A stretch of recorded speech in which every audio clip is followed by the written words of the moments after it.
The witch trials were justified because of our beliefs about Eve. We believe that Eve was weak and she fell prey to the devil, was influenced by demonic forces.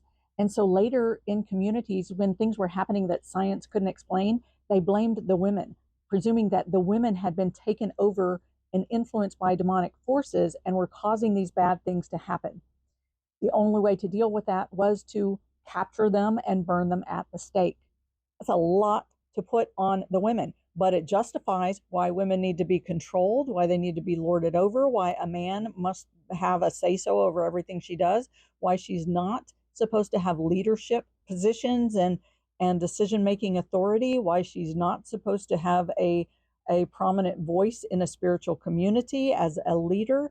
All of this stuff has been justified from that one story, more so from the lower egoic nature that interprets that story as a story of the downfall. What if there were a different way to interpret that story? What if that story is actually a representation of the sacred expression of divine feminine and divine masculine? What if there's a whole other level to that story that is a higher expression of divinity? What happens to all of the influences that have kept women in their place for all of these years and that is now trying to take us back to our place? It all falls away.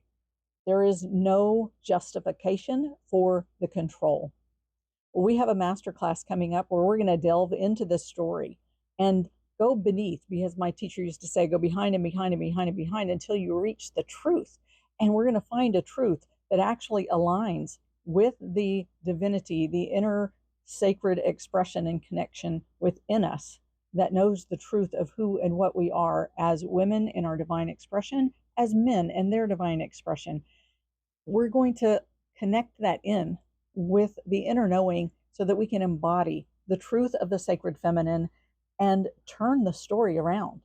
This is desperately needed right now for us as individuals to be able to protect ourselves and to be who it is that we are here to be, and also for the collective of humanity to, as we say, turn the ship around and come to a place where we can survive and thrive on this planet. So look for the information in the comments and join us for this masterclass. We'll see you there.